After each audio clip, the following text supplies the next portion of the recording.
Hello साथीहरू, welcome छ हाम्रो सिकै यात्रा भ्लगमा। आज हामी साथीहरू यो बच्चाहरूसँग पिकनिक चाउचाउ पिकनिक कार्यक्रम राखेका थियौँ साथीहरू।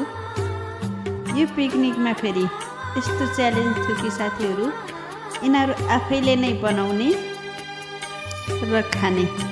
मैले चाहिँ सामान मात्र किनिदिने, यिनीहरूले खाने, आफैले बनाएर खान सक्छौँ भनेर मैले यो 11-12वटा चाउचाउ ल्याइदिएँ साथीहरू। अनि यिनीहरू आफैले मेहनत गरेर बनाइरहेको छन्। बेला बेलामा मैले पनि सहयोग गरिदिरहेको छु, मसलाहरू हाल्दिनँ। यो चाउचाउ मोल्दिनँ, मसला हाल्नु चाहिँ नि मैले सहयोग गरेको छु साथीहरू।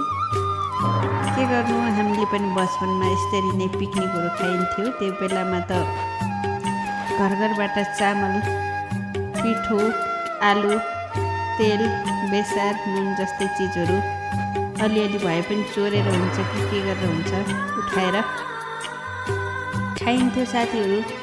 काँचो पाकेको जस्तो हुन्छ त्यस्तै खाइन्थ्यो। अहिले त यो सजिलो जमाना आएछ साथीहरू। यो चाउचाउ त पानीमा भग्लक्कै उमाल्ने, यो मसलाहरू मिसाउने, खाने, सबै एकदम छिटो पनि, छरितो पनि हुने, मिठो पनि हुने। अहिले एकदम चलन चल्तीमै आएको छ साथीहरू यही चाउचाउ। भाइरल चाउचाउ भन्छ यसलाई। हामीलाई त त्यतिखेरको जमानामा यो चाउचाउ पनि आएको थिएन साथीहरू। सायद यो चाउचाउ आउँथ्यो भने हामी पनि त्यसरी नै खान्थ्यौँ होला। अब पहिलाको जमाना त यस्तै हो साथीहरू, जति कुरा गरे पनि सकिँदैन। आजको चाहिँ हाम्रो एकदमै रमाइलो छ साथीहरू। यो बच्चाहरूसँग एकदम एकअर्कामा सपोर्टिभ छन्। कसैले केही काम गरेको छ, कसैले केही काम गरेको छ। अब मैले यो मसला मोल्दिने काम गर्दाखेरि एउटाले भिडियो पनि गराइरहेको छ साथीहरू।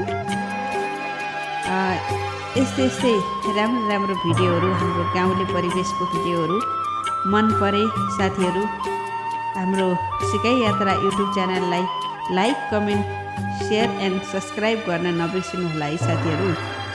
यस्तै हो, सस्तो खाना पनि एकदमै रमाइलो पनि है। एकअर्कामा एकदम खुसी छन् साथीहरू। हेर्नुहोस् न, एकदमै खुसी भएका छन्, मिलेर खाएका छन्, खुसी भएका छन्। यो हाम्रो बाबुले पनि खाइरहेको छ।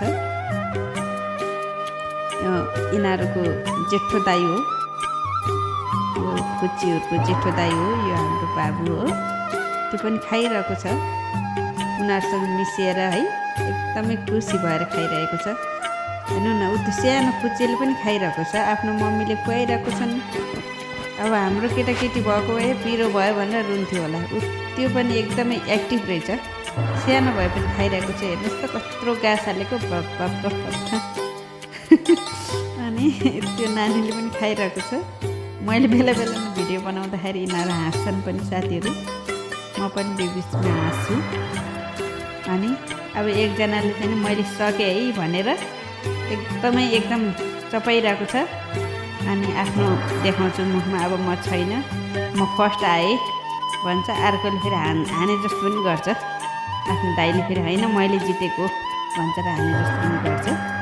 त्यही पनि मैले ल तिमीले जित्यौ भनेको छु।